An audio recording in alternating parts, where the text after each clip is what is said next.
평안하셨습니까? 네. 모두 반갑습니다. 오늘은 이사야 42장에 있는 말씀을 함께 보도록 하겠습니다. 이사야 42장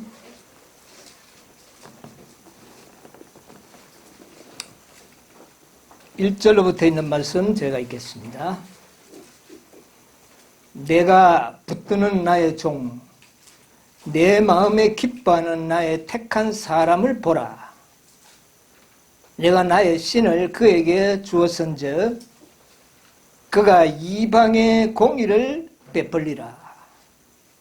그는 외치지 아니하며 목소리를 높이지 아니하며 그 소리로 거리에 들리게 아니하며 상한 갈대를 꺾지 아니하며 꺼져가는 등불을 끄지 아니하고 진리로 공의를 베풀 것이며 그는 세하지 아니하며 낙담하지 아니하고 세상에 공의를 세우기에 이르리니 섬들이 그 교훈을 앙망하리라. 네, 1절로 4절에 있는 말씀을 읽겠습니다.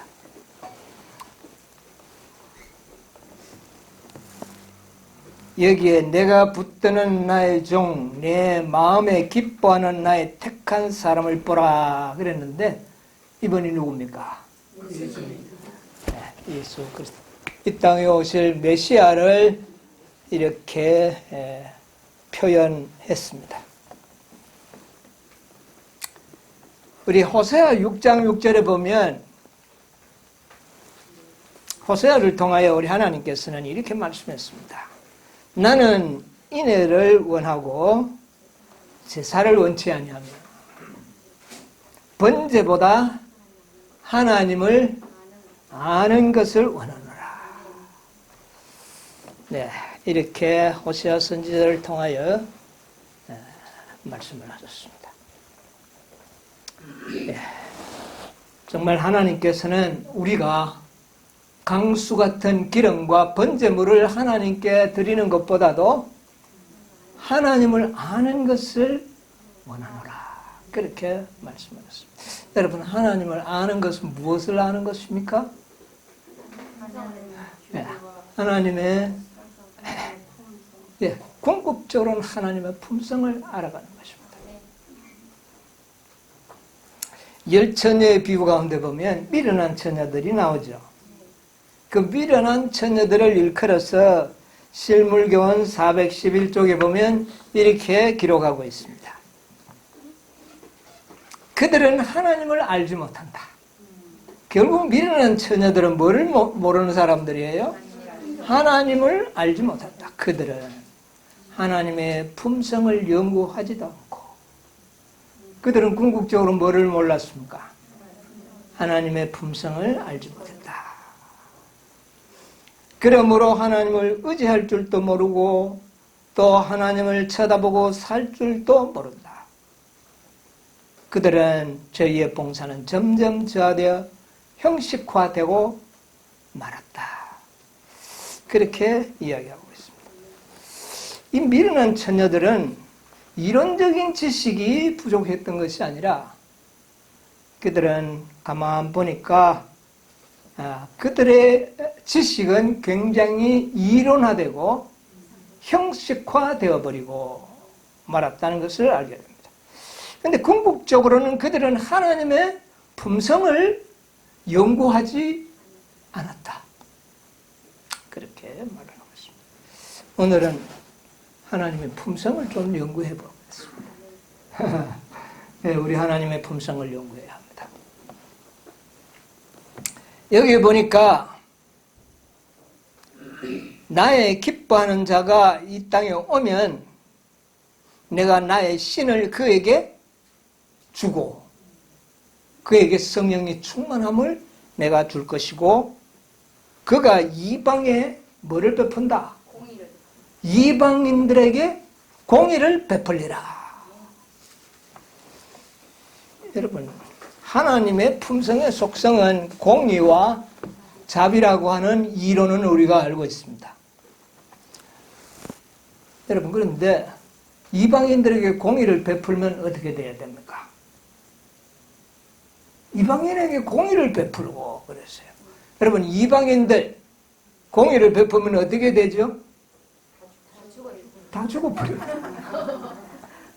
메시아가 오면 이방인들에게 공의를 베푸는데 우리가 아는 상식으로는 이방인들에게 만약 공의를 베푼다면 그들은 멸망하는 겁니다. 예, 우리가 아는 지식은 그렇다고 말입니다. 그런데 여기는 분명히 나의 택한 종을 보라. 그는 이방의 공의를 베풀 것이다. 그런데 예수님께서는 이 땅에 오셔서 이방인들에게, 죄인들에게 뭐를 베푸셨어요? 은혜롭고 자비로운 분으로 나타나셨습니다. 그게 바로 공의를 베풀었다는 말이 증거입니다, 그게. 그럼 이걸 어떻게 우리가 이해를 해야 되는가? 유태인들은, 바리새인들은 이방인들은 심판받은 자식들로 가르치고 생각을 했습니다. 오늘날도 마찬가지입니다. 그들은 안식일에 불을 켜지 말라 그랬기 때문에 이방인들을 불러가지고 불을 켜도록 합니다. 왜? 그들은 어떻게? 어차피 멸망받은 자식들, 안식일 불 한번 더 켠다고 문제될 게 없다. 쉽게 우리가 이야기하면 그렇게 되는 것이죠. 네. 그래서 유대인들은, 이방인들은 완전히 멸망이 작정된 사람들로 그렇게 취급을 합니다. 그런데 예수님께서는 이 땅에 오셔서 이방인들에게 공의를 베풀고 상한 갈대를 꺾지 아니하고. 여러분, 갈대가 어떤 존재들입니까? 흔들흔들에다가 약간 하면 푹 꺾입니다. 쓸모가 있나요? 그래 되면 그럼 베어버려야죠. 꺾어버려야죠. 없애버려야죠. 유대인들은 그렇게 했습니다. 그러나 예수님께서는 상한 갈대를 꺾지 아니하시고, 여러분, 불이 가물가물하고 불똥이 많아가지고 까물까물하면 연기만 났지 밝기는 않아요. 그런 불은 어떻게 해야 됩니까? 예. 예. 그런 등불을 끄지 아니하시다. 이렇게 이야기했습니다. 자, 그런데 공이라는 것은 굉장히, 공의의 뜻이 뭡니까? 여러분이 아는 공의의 뜻이 뭐예요? 공평하고 또 항상 의로워야 되는 것이고, 또 기울지 않고 법대로 처리하는 것이 뭡니까? 공의예요. 예. 지난 안식일에 우리는 하나님의 보좌의 기초는 의와 공이라. 그렇게 우리가 또 공부를 했습니다. 그런데 그 의와 공의, 의도 사실은 공이요. 또 공의도 공입니다. 똑같이 한국말로 번역할 때 공의로 번역할 수 있는 그런 내용들인데, 이 공이라는 것은 미스파트라는 그런 히브리어인데, 이 히브리어의 본래의 뜻은 심판하다, 재판하다, 공의를 베풀다, 하나님의 모든 법령은 공의롭다, 이런 이제 의미로 사용됐었습니다. 그런데 이것이, 하나님의 심판은 공의로워야 됩니까? 공의로워야 합니다. 하나님은 정의롭고 항상 공평해야 합니다. 그래야만 우리가 하나님을 신뢰할 수 있죠. 그렇지 않은 하나님을 우리가 믿을 수가 없기 때문에 그렇습니다. 그런데 예수님은 이 땅에 오셔서 이방인들에게 공의를 베풀 것이다. 그럼 이방인들은 희망이 없는 사람들이 되고 말죠. 이 문맥대로만 우리가 이해하고 깨닫는다면 그렇습니다. 이 모세도 그렇게 알았습니다. 하나님은 공의롭고 자비롭고 그렇게 알았어요. 그런데 이 모세가 이스라엘 백성들이 금송아지를 섬기는 끔찍한 범죄를 저질렀을 때 하나님이 행하신 일들을 보고 그는 하나님이 너무너무 인자하시고 자비하신 것을 알아서 야, 하나님을 한번 봤으면 좋겠다. 그분의 얼굴을 한번 봤으면 좋겠다. 그 얼굴은 곧 하나님의 얼굴에는 하나님의 품성이 나타나 있지 않겠습니까? 그래서 하나님의 영광을 보기를 원했는데 사실은 하나님께서는 모세에게 뭐를 보여줬습니까? 등의 모습을 잠깐 보여주시면서 출애굽기 34장 6절로 7절에 보면 뭐라고 말씀하셨어요? 예, 여호와께서 그 앞을 지나가시며 반포하시되 여호와로라 여호와로라. 그 다음에요, 자비롭고 은혜롭고 노하기를 더디하고 인자와 진실이 많은 하나님이라. 인자를 천대까지 베풀며 악과 가실과 죄를 용서하나 형벌 받을 자는 결단코 면제하지 않는 그런 하나님의 영광을 보여줬습니다. 여기에 보면 공의와 자비가 다 나타나 있습니다. 자, 어쨌든 하나님은 공의와 자비의 속성을 가진 분으로 모세에게도 보여줬고 우리들에게도 보여주셨습니다. 자, 그런데 예수님께서는 이 땅에 오셔서 참으로 공의를 베풀 것이라고 말씀을 했어요. 그런데 예수님의 생애를 아무리 봐도 공의의 어떤 그 무서운 면을 우리는 볼 수가 없었습니다. 예수님에게 나타난 건 뭐밖에 없었어요? 그냥 자비롭고 은혜롭고 노하기를 더디하시는 하나님의 인자하심만 보여주셨어요. 그래서 우리가 이것을 좀 연구를 해봐야 되겠다 생각을 합니다. 자, 예수님의 생애는 이 바리새인들의 모습과는 전혀 달랐습니다. 원고 151, 1899년 이 이사야 41장 1절로 4절의 주석을 보면 이런 말씀이 있습니다.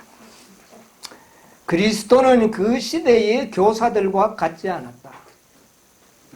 제사장들과 바리새인들이 하는 것과 같은 거칠애나 경건의 가식이나 행렬 등은 그리스도의 방법이 아니었다.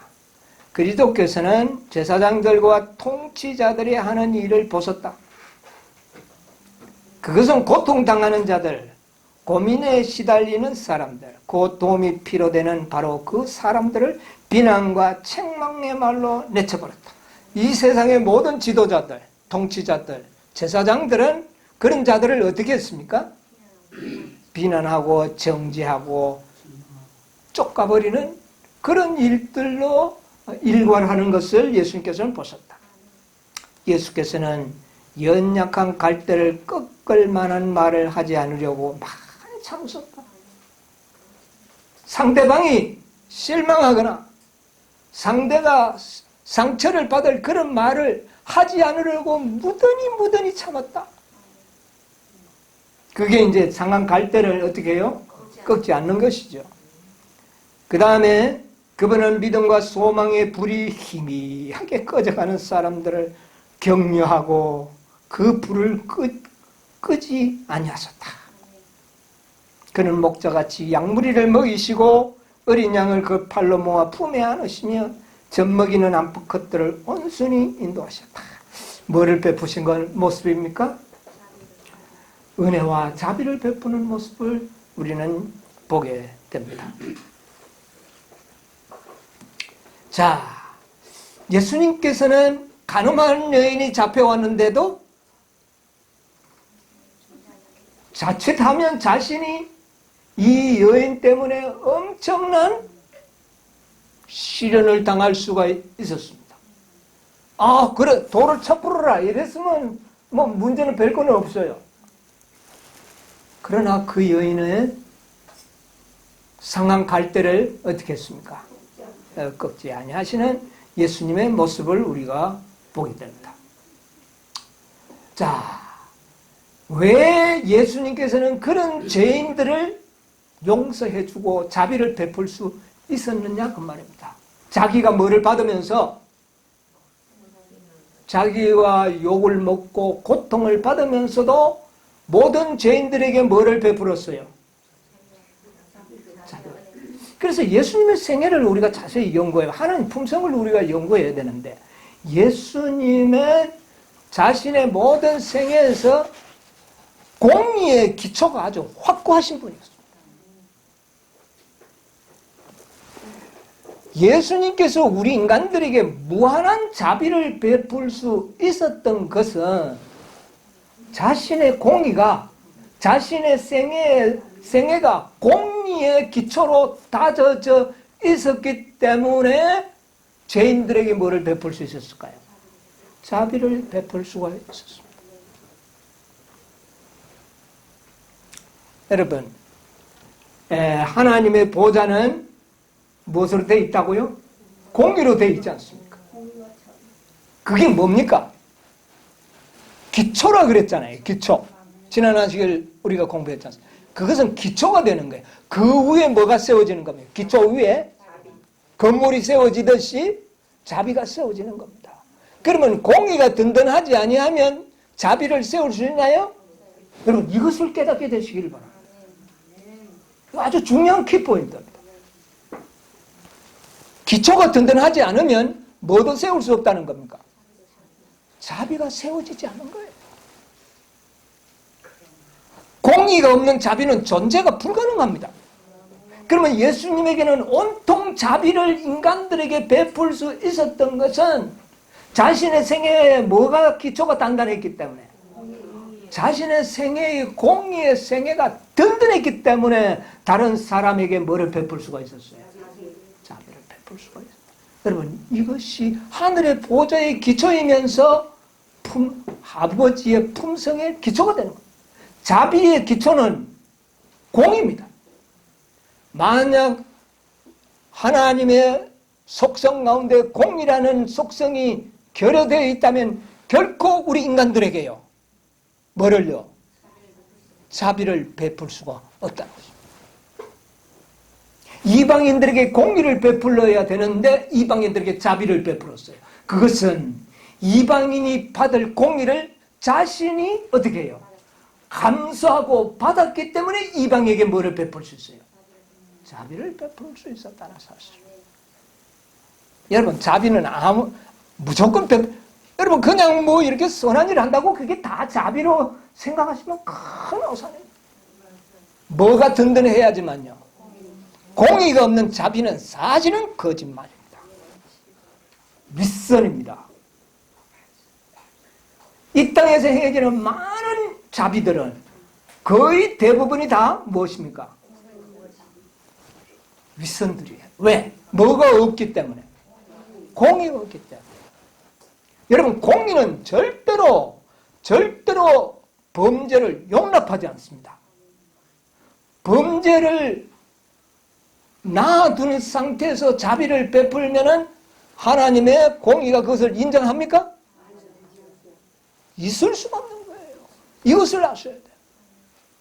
그런데 예수님께서 우리 인간들에게 무한한 자비를 베푸신 것은 그가 뭐를 이루기 때문에? 공의를 이루기 때문에. 여러분 이것은 매우 중요한 하나님을 아는 매우 중요한 지식이 근간이 됩니다. 이 공의를 아는 것은. 자, 우리 로마서 3장에 있는 말씀을 좀 보도록 하겠습니다. 로마서 3장 23절로 26절에 있는 말씀을 한번 보도록 하겠습니다. 모든 사람이 죄를 범하였으며 하나님의 영광에 이르지 못하더니 그리스도 예수 안에 있는 구속으로 말미암아 하나님의 은혜로 값없이 의롭다 하심을 얻은 자 여전이라. 이 예수를 하나님이 또 그로 인하여 믿음으로 말미암는 화목제물로 세우셨으니 이는 하나님께서 길이 참으시는 중에 전에 지은 죄를 간구하심으로 자기의 의로우심을 나타내려 하시리니 곧 이때에 자기의 의로우심을 나타내사 자기도 의로우시며 또한 예수 믿는 자를 의롭다 하려 하심이니라. 예. 자, 범죄한 영혼에게 공의는 어떻게 작용을 합니까? 범죄한 영혼에게는 죽음입니다. 사망입니다. 이것은 공의입니다. 그런데 예수님은 이 땅에서 죄인들을 구원하셨어요. 이게 공의가 허락하는 겁니까? 있을 수가 없는 거예요. 그런데 예수님은 그 죄인들을 구원하셨습니다. 그들의 죄를 어떻게 했어요? 여기 보니까 간과하셨다는 것입니다. 용서하셨다는 것입니다. 용서라는 것은 공의는 용서가 없는 겁니다. 공의는 용서를 베풀 수가 없어요. 그런데 예수님이 자비를 베푸신 것은 이거는 사단의 입장으로 볼 때 이거는 있을 수 없는 일을 예수님은 행한 겁니다. 그러면 어떻게 예수님께서 이방인들에게 자비와 은혜를 베푸실 수가 있었는가 그 말입니다. 그게 뭡니까? 그는 하나님의 공의를 자기가 받으려고 하는 그런 굳건한 결심과 계획이 있었기 때문에 이방인들을 어떻게 해요? 용서하시고 은혜를 베푸신 것입니다. 그러면 공의가 없이 자비를 베푸는 것은 사단이 결코 용납하지 않고 사단뿐만 아니라 하나님의 공의 자체도 그것을 어떻게 해요? 용납하지 않습니다. 그러면 우리가 구원받는다는 것은 뭐가 이루어지기 전에는 공의가 이루어지기 전에는 있을 수 없는 일이에요. 그런데 우리가 지금 뭐를 받고 있습니까? 무한한 은혜와 자비를 받고 있는 거죠. 이것이 바로 예수 그리스도께서 우리를 대신하여 하나님의 공의를 충족시켰다는 겁니다. 공의를 충족시켰다면 우리는 뭐를 받을 수밖에 없어요?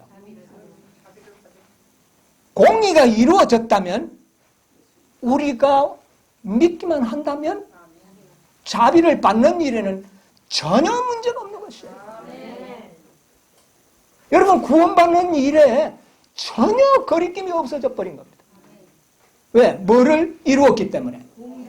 공의가 이루어지지 않는데 구원이라는 것은 존재하지가 않는 것입니다. 여러분 이것을 깊이 생각해야 돼요. 예수님께서 이방인들에게 공의를 베푸고 죄인들에게 자비를 베풀고 꺼져가는 등불을 끄지 아니하고 상한 갈대를 꺾지 않은 것은 그들이 받을 모든 공의를 다 누가 받았기 때문에 예수님이 이루지 않았다면 믿음으로 말미암는 의가 성립될 수가 없다는 겁니다. 여러분 복음은 공의의 기초 위에 이루어진 것입니다. 이게 아주 너무 놀라운 것입니다. 여러분 이 로마서 3장 23절로 6절에 그 참고문이 나오는데요. 거기 한번 말씀을 한번 읽어보도록 하겠습니다. 복음 성경에 나옵니다. 24절로 26절 장보면 원고 28, 1905년도에 나오는 말씀인데 그리스도께서 우리를 위하여 행하신 속죄는 아버지께 온전하고도 충분한 만족을 주었다. 자, 예수님께서 우리를 위하여 행하신 속죄는 아버지께 어떻게 했다고요? 온전하고 충분한 만족을. 이건 뭐가 이루어졌다는 겁니까? 공의가 이루어졌다는 겁니다. 공의가 이루어진 거예요, 여러분. 여러분, 이 사실을 믿는 것은 놀라운 복음입니다. 우리의 모든 죄값은 충분히 갚아졌다는 겁니다. 공의가 완전히 이루어졌다는 겁니다. 자, 그래서 그렇기 때문에 어떻게 해요? 자기도 의로우실 수 있고 또한 믿는 자를 의롭다 하시는 오늘날 많은 사람들이 믿는다고 구원받는다면 그 말이지, 이건 뭐가 이상하다. 저 죄인이 왜 믿는데 왜 구원 주느냐. 내보다 더 못한 저 사람이. 불의하잖아요. 하나님이 불의해지는 거예요. 그런데 여기 보니까 자신도 어렵고 믿는 자도 어렵다 하실 수 있다. 이게 구속의 경륜이에요. 정말 기가 막히는 이야기입니다. 하나님도 어렵습니다. 왜? 공의를 다 이루었겠다는 거예요. 그 공의는 십자가의 죽음입니다. 창조주가 십자가에 죽는 거예요. 이것은 공의를 이루는 일에 아주 충분하고도 만족을 주는 사건이었습니다. 그러므로 여기에 대한 변론이 사단이 있을 수가 없어요. 이 사실을 믿는 자에게 구원을 줄 때, 어렵다고 할 때 사단은 항의할 수가 없는 것입니다. 또 그 밑에도 보세요. 칭의는 온전한 용서를 의미함. 좀 보세요. 여기에 그 진리가 분명하게 드러나 있다. 이 선하심과 자비하심은 참으로 과분한 것이다. 그리스도의 은혜는 죄인에 관해서는 아무런 공로도 권리도 없는데 값없이 의롭다 하시는 자, 것이다. 그리스도의 은혜는 죄인 편에서 뭐가 있습니까? 아무것도 우리는 구원받는 일에 한 것이 없는 거예요. 자, 뭐가 어떻게 돼요? 없는데 우리를 값없이 의롭다고 하시는 것이다. 자, 칭의를 보세요. 칭의는 죄에 대한 충분하고 완전한 용서이다. 무엇으로 이루어져 있다고요? 아주 충분하고도 완전한 용서에 의하여 우리가 뭐를 받는 겁니까? 의롭다함을 받는 겁니다. 네. 그 다음에요. 죄인이 믿음으로 그리스도를 받아들이는 그 순간 그는 용서를 받고 그리스도의 의의가 그에게 입혀진다. 그는 더 이상 하나님의 용서하시는 은혜를 의심하지 말아야 한다. 믿음 속에는 우리의 구주가 될 만한 믿음으로 말미암는 의, 그러니까 믿음이 공로가 있는지를 또 알아요. 그것도 아무것도 아닙니다. 아니에요. 예. 믿음 속에는 우리의 구주가 될 만한 것이 아무것도 없다. 믿음은 우리의 죄를 없앨 수가 없다. 그리스도는 그를 믿는 모든 자에게 구원을 주시는 하나님의 능력이다. 칭의는 그리스도의 공로를 통하여 오는 것이다. 그분이 죄인의 구속을 위하여 값을 지불하셨다. 그러나 그리스도가 믿는 자를 의롭다고 하실 수 있는 것은 오직 그분의 피의 믿음으로서이다. 예, 거기까지만 보겠습니다. 그 이하에도 아주 좋은 말씀들이 계속 이어져 나오는데 이 정도로서도 충분하다고 생각합니다. 예수님이 우리의 받을 공의를 어떻게 해요? 죄의 삭은 무엇이다? 사망이다. 그 둘째 사망의 고통을 예수님께서는 십자가에서 다 받아서 버렸기 때문에 이제 우리가 믿을 때에 예수님은 우리의 죄를 다 어떻게 해요? 용서해 줘 버립니다. 여러분, 죄가 없어서 구원받는 게 아닙니다. 용서를 통하여 구원받는 것입니다. 모든 죄는 어떻게 된다고요? 간과해 버린다는 거예요. 왜요? 그 죄의, 우리가 지은 모든 죄의 값은 이미 어떻게 해요? 그리스도를 통하여 다 받아버린 거예요. 그래서 이방인들에게 뭐를 베풀 수가 있어요? 공의를 베푼다는 말은 다시 말하면 자비를 베푸는 것이죠. 그런데 공의는 하나도 안 이루어놓고 자비만 베푸면 이거는 하나님께서도 용납하실 수 없고, 만약에 하나님께서 그렇게 하신다면 하나님이 불의하시는 분이 되는 거예요. 무슨 말인지 아세요? 네, 이거 아주 깊이 새겨 들어야 할 그런 말씀인 것입니다. 자, 그래서 우리는 여기에서 하나님의 복음은 바로 공의의 기초 위에 존재하게 된 겁니다. 그러니까 법계, 그 율법 위에 속죄사가 있고 거기에 셔키나가 있지 않습니까? 이 모든 일을 다 예수님이 이루신 거예요. 그래서 하나님께서는 우리에게 구원을 베풀 수가. 그래서 하나님의 공의는요, 공의가 이루어지지 않으면 자비는 베풀 수가 없다는 사실을 여러분 기억하시기 바랍니다. 그래서 우리가 우리도 마찬가지입니다. 우리가 남에게 자비를 베풀 때는 나의 생에서 뭐가 이루어져야 될까요? 공의가 있어야 됩니다. 여러분이 공의롭지 않으면서 말만 하면은 그거는 위선자예요. 우리가 용서해 줄 때에 상대방이 나에게 죄를 지는데 내가 용서해 줄 때 나는 무한한 희생을 당하는 겁니다. 여러분, 누가 나에게 돈을 떼먹고 안 주는데 나는 그를 어떻게 해야 합니까? 용서해야 돼요. 내 돈 받았습니까? 안 받았어요. 그런데 나는 어떻게 해야 합니까? 용서해 주는 것이죠. 그러면 그에게 받아야 할 돈을 나는 희생을 당하는 겁니다. 그게 공의입니다. 그것을 공의를 이루어야만이 그 다음에 베푸는 자비가 능력이 나타나는 거예요. 그게 나타나는 거예요. 네 돈 내 갚으면 용서해 줄게. 그거는 공의가 아니에요. 그거는 그건 자비가 그건 자비도 아니고 공의도 아니에요. 그거는 사실 그대로 가는 겁니다. 그래서 우리는 공의라는 것은 큰 희생을 요구하는 겁니다.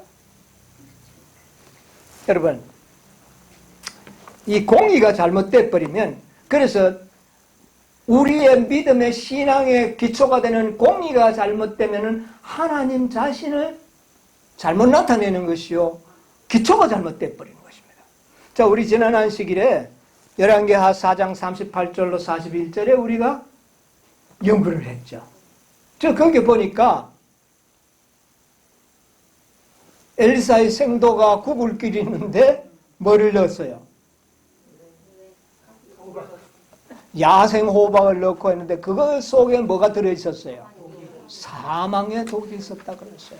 여러분, 이 사망의 독이 뭐냐면은, 사망의 독이라고 하는 것은 뭐가 잘못되었을 때 독이 되느냐, 공의가 잘못될 때 독이 되는 겁니다. 자비가 안 나타내는 건 안 나타낼 수 있어요. 그러나 독은 아닙니다. 그러나 뭐가 잘못되면요, 공의가 잘못되면 독이 되는 거예요. 다시 말하면은 하나님의 율법을 잘못 해석하거나 잘못 나타낼 때 그것은 뭐가 되는 거예요? 사망의 독이 되는 겁니다. 이 율법이나 이런 생명, 여기 보면 신명기 30장 15절로 16절 가운데 보면 내 앞에 복과 생명과 복과 사망과 화를 두었나니 그렇겠죠. 그런데 그 사망이 바로 뭐냐면 마웨트라는 말인데, 히브리어로 마웨트인데 뭐를 가르치느냐 하면은 율법을 가르칩니다. 그러니까 율법이 잘못되면 뭐가 되는 겁니까? 독이 되는 겁니다. 그래서 율법을 제대로 이해하고 지키면 생명과 복이 되지만, 그것을 잘못 해석을 하고 잘못 정리하면 그것은 뭐가 돼요? 사망의 독이 된다. 그래서 지난 안식일에 제가 개혁운동의 신앙 원칙은 굉장히 표준 높고 아름다운 표준을 제시했지만, 버릴 것이 정말 버릴 수 없는 그 국이 독이 있으면 버려야 될 거 아닙니까? 우리 통상적인 게. 그러나 엘리사는 그것을 버리지 아니하고 어떻게 한 겁니까? 해독을 시킨 거예요. 왜? 그 개혁운동의 신앙 원칙은 아주 좋은 원칙입니다. 이 세상에 어떤 교회도 그런 원칙으로 사는 교회는 없어요. 그런데 딱 하나 잘못된 게 있어요. 그게 야생호박이에요. 그런데 그것이 독이 있는 줄 모르고 넣은 거예요. 개혁운동은 결코 그것이 독이 있는 줄 몰랐어. 뭐냐? 그것이 율법에 관한 것이라는 것입니다. 율법의 해석 문제예요.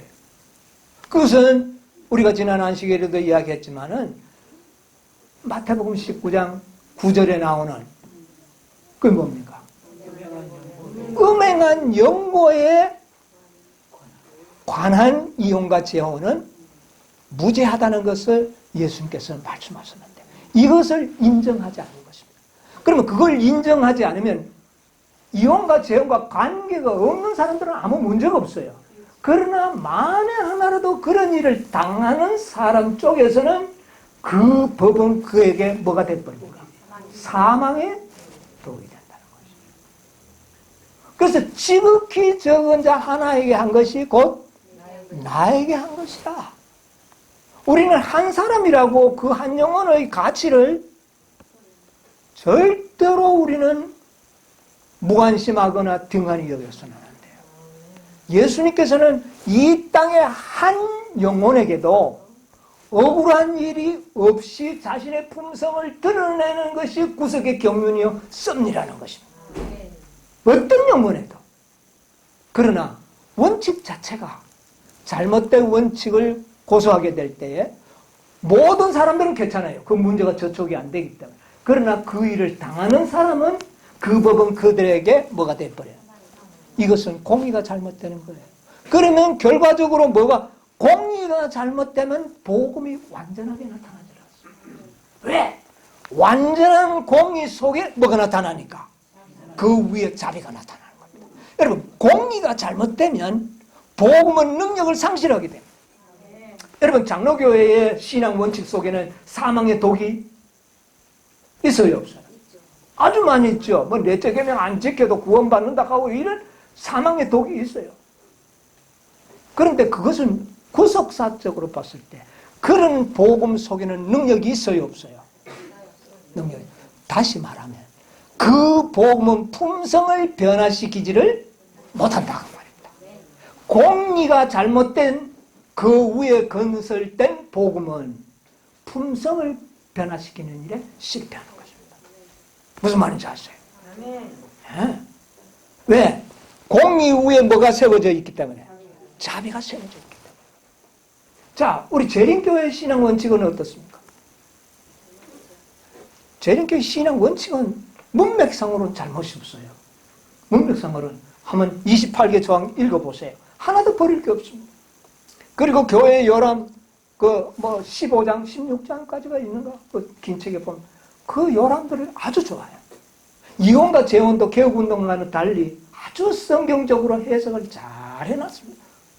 문제가 없어요. 그런데 재림교회 문제는 뭐냐? 율법의 표준을 낮춰버려요.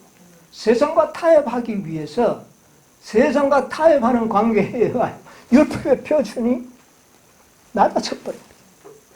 그러면 그건 역시도 율법 문제에 또 문제가 돼요. 독은 없는데 공의의 바탕이 다져지지 않는 힘이 없는 기초가 돼요. 그러면 그 위에 세워진 복음은 힘이 있나요 없나요? 결국 거기에서도 품성의 변화가 이루어지지 않습니다. 예. 개혁운동은 표준 놓고 아주 든든해요. 그런데 딱 하나가 문제예요. 아주 작은 거예요. 아주 작죠. 왜? 그것은 모든 사람에게 적용되는 것이 아니고 특수한 어떤 사람에게 지극히 작은 영혼에게 상한 갈대 꺼져가는 등불에게만 적용되는 그런 원칙이에요.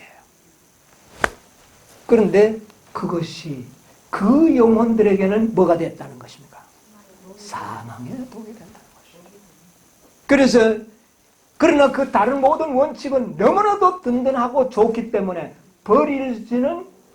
버려서는 안 된다는 겁니다. 그리고 그 사망의 독만 뭐 하면 돼요?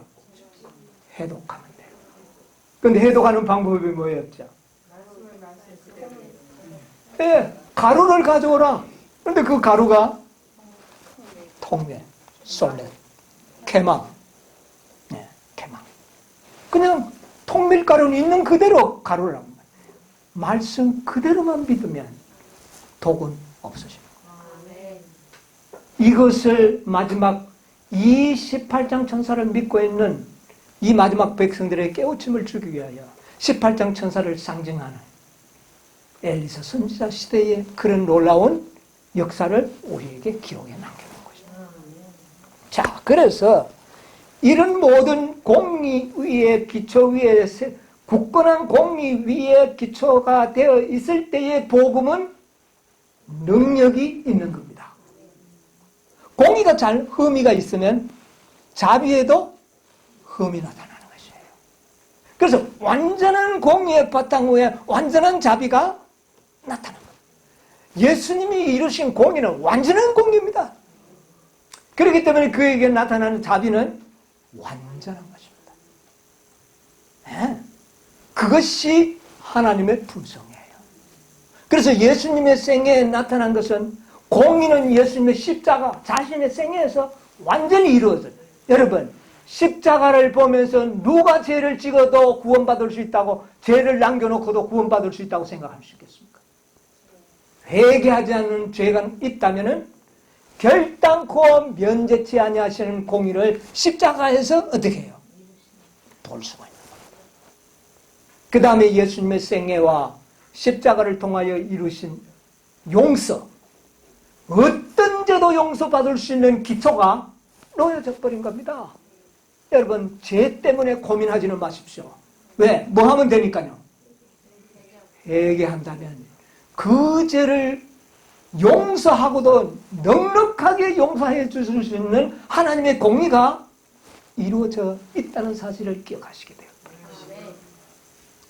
그러므로 하나님의 그 모든 품성은 예수님의 생애 속에서 어떻게 해요? 완전하게 나타난 겁니다. 앞으로 마지막 남은 교회를 통하여 하나님의 뭐가 나타나야 돼요? 하나님의 품성이 나타나야 됩니다. 하나님의 품성이 나타나도록 하기 위해서는, 하나님의 완전한 자비가 나타나도록 하기 위해서는 완전한 공의가 어떻게 돼야 되겠어요? 여러분, 이루어져야 되는 것입니다. 그러므로 우리가 믿고 있는 이 율법과 우리가 믿고 있는 이 하나님의 공의의 이 속성들을 여러분 잘 하나님의 품성을 연구하셔야 되는 거예요. 아멘. 여러분, 이 공의는 공의와 자비를 활용하는 일에 있어서도 우리가 연구가 필요해요. 전번에도 과거에 이야기했지만 오늘날 우리는 공의를 다른 사람에게 다 적용을 합니다. 죄만 지으면 저 사람 죄 지었다, 저 사람 출교해야 된다, 징계해야 된다. 전부 공의를 다른 사람에게 적용을 합니다. 만약 그랬다면 우리는 희망이 없는 백성이었습니다. 예수님이 만약 그러셨다면. 그러나 우리가 죄를 지을 때 예수님은 그 공의를 자신에게 다 적용했습니다. 그 공의를 자신이 다 적용하고, 그리고 우리에게는 뭐를 베풀어 주셨습니까? 자비나마를 베풀어 주신 거예요. 그래서 공의와 자비가 십자가에서 입맞추었다는 것입니다. 그러면 마지막 남은 교회의 원칙도 그래야 되는 겁니다. 여러분, 우리에게 하나님의 품성이 나타나기 위해서는 우리에게 공의가 적용이 되어야 되는 겁니다. 다른 사람에게는 무조건 용서가 주어져야 되는 거예요. 현장에서 가는 법에 잡히던 여인이라도 우리는 용서해야 되는 겁니다. 그를 정죄하고 우리는 하는 것이 우리의 의무가 아니라는 것입니다. 왜? 누가 그렇게 하셨기 때문에. 예수님이 그렇게 하셨어요. 남은 교회도 그런 법이, 그런 공의가 이 교회가 나타나야 돼요. 모든 형제들의 잘못을 내가 껴안고 그를 위해서 기도해주고 그를 위하여 죄를 숨겨줘야 되는 거예요. 죄를 끄집어내어서 폭로해가지고 정죄하는 것이 목적이 되어서는 안 되는 겁니다. 이것이 하나님의 뭐가 나타내는 것입니까? 품성을 나타내는 것입니다. 여러분, 우리가 형제의 잘못에 대한 공의를 내가 책임질 그 마음이 있습니까? 그것이 사랑입니다. 형제의 잘못을 내가 받아서 내가 희생하고 내가 감수할 수 있는 그런 마음이 있을 때에 그것이 공의를 이루는 것이고, 그때에 사랑이 나타나는 겁니다. 자비가 나타나는, 그것은 능력이 있어요. 변화시키는 것입니다. 남은 교회의 원칙은 아주 공의가 확고하게 견고하게 세워져야 돼. 그런데 그 공의는 자신이 감수해야 된다. 예수님처럼. 여러분, 이것이 매우 놀라운 것입니다. 자, 연애신에 있는 말씀을 좀 읽으면서 말씀을 드리겠습니다.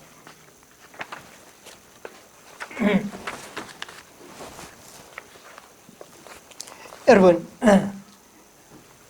예수님께서 화목 제물을 이루시면 그랬어요. 자, 예수님이 화목 제물이라고 그랬잖아요. 화목 제물이 뭔지 아십니까?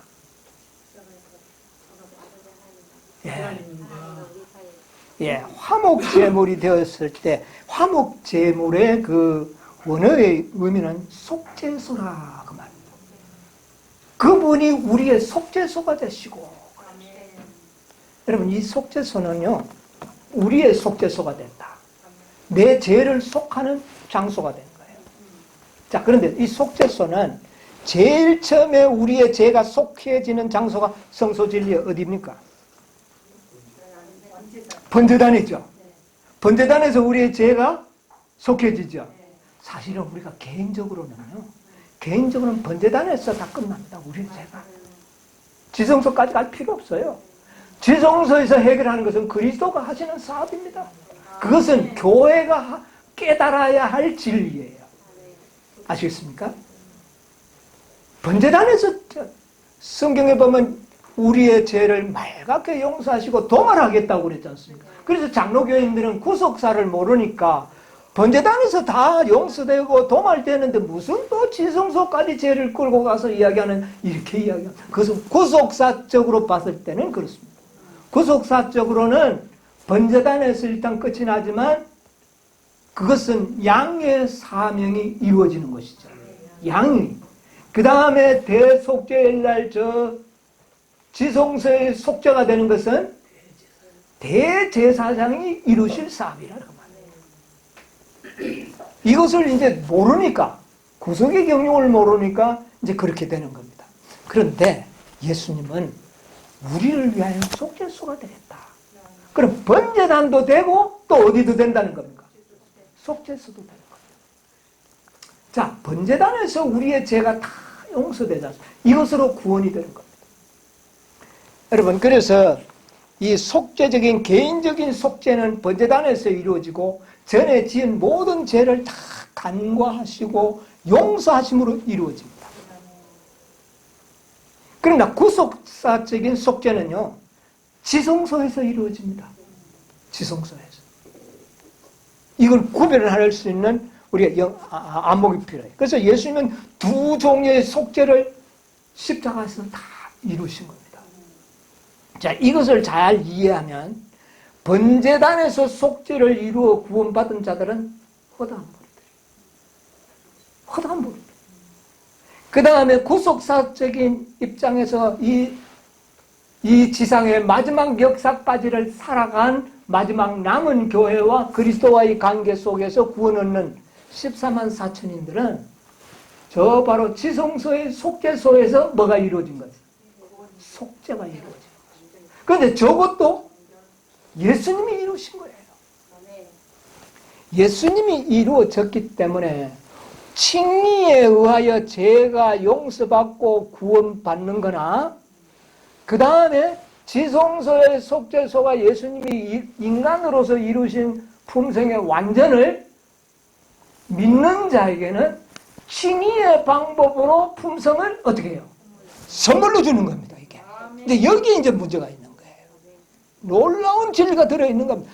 많은 사람들이 이걸 믿지를 못해요. 번제단에서 죄 용서받고 구원받는 것을 믿는데, 속죄소에서 예수님께서 인간으로서 만드신 완전한 품성의 그것을 선물로 받아야 된다고 하는 사실을 이 지상의 거민들이 몰라요. 예수님의 품성에는 어떻습니까? 흠이 없고 점이 없어요. 그래서 인간으로서 예수님은 그 모든 가정 고초를 다 겪으면서 이루어낸 것입니다. 이것은 우리를 위하여 그렇게 이루셨거든요. 우리를 위하여 완전한 품성을 만드셨거든요. 그러면 인간으로서 만든 것을 우리에게 주시기 위해서는 예수님은 엄청난 공의의 희생을 하셨다는 겁니다. 그렇기 때문에 우리에게 뭐를 베풀 수가 있어요? 선물로 품성을 줄 수가 있다는 겁니다.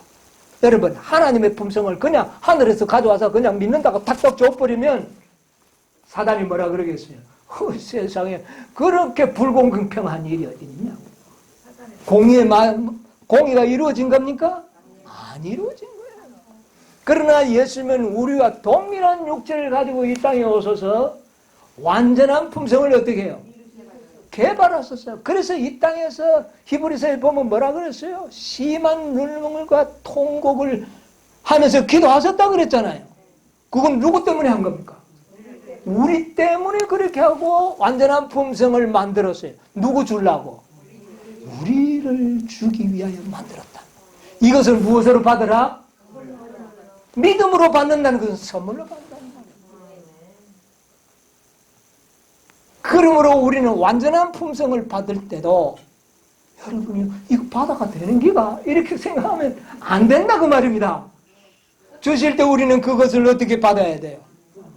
기쁨으로 감사함으로 받아야 돼요. 자, 우리 시대소망 762페이지 우리 다시 한번 상고하고 넘어가겠습니다.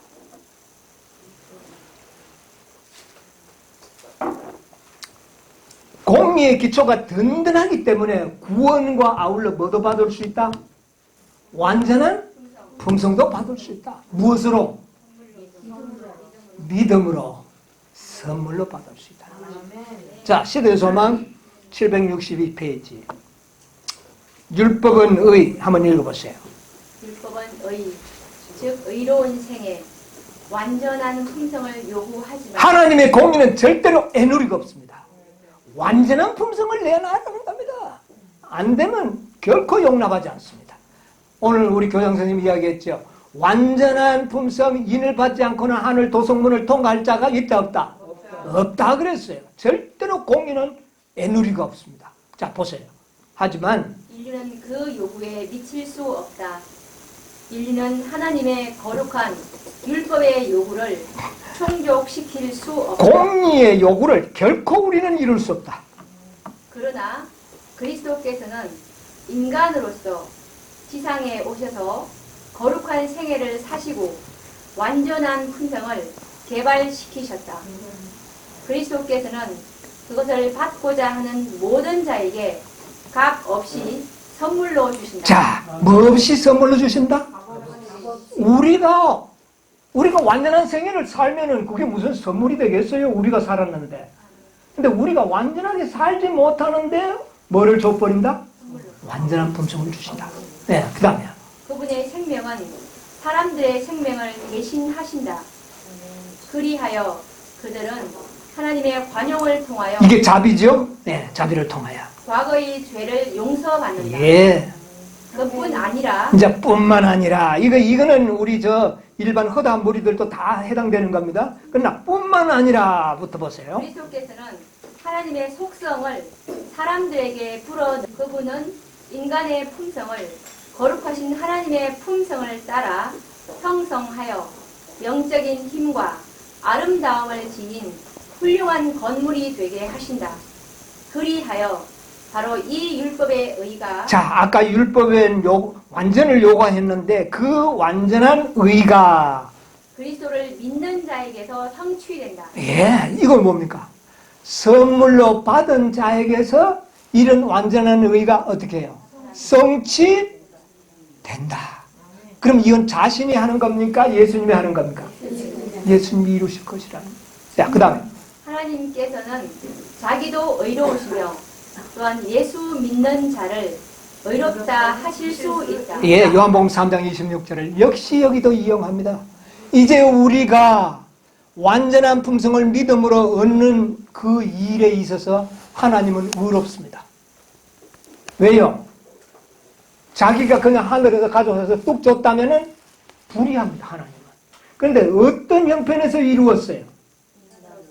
인간으로서 만든 겁니다. 개발했다는 것은 완전한 의를 만드는 것을 주는 일에 있어서는 하나님이 의로운 거예요. 아무런 하자가 없다. 그래서 구속의 경륜에는 하자가 없다. 그래서 어떻게 된다고요? 예수 믿는 자도 의롭다 하실 수 있다. 여러분, 공의가 완전할 때에 자비도 완전하게 나타납니다. 여러분, 그래서 하나님의 보좌는 공의가 뭐가 되어 있다? 기초로 되어 있다. 여러분, 마지막 하나님의 남은 백성들은 이 공의가 우리의 심령 속에 기초로 놓여져야 됩니다.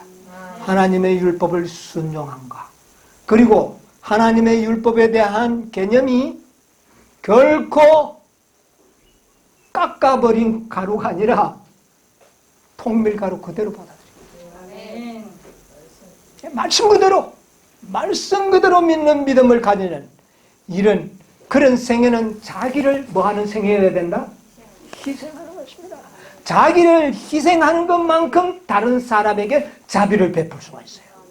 자기가 희생 하나도 없이는 말로가만 하면 그게 무슨 능력이 있겠습니까? 여러분, 공의는 자신에게 적용하고 베풀고, 자비는 누구에게요? 이웃 사람에게 베풀어야 돼요. 이것이 원칙으로 우리의 심령에 자리 잡을 때 우리의 생애는 변화됩니다. 예, 이 원칙이 있을 때 사랑이 나타나는 거예요. 왜? 공의가 뭐가 되어 있기 때문에.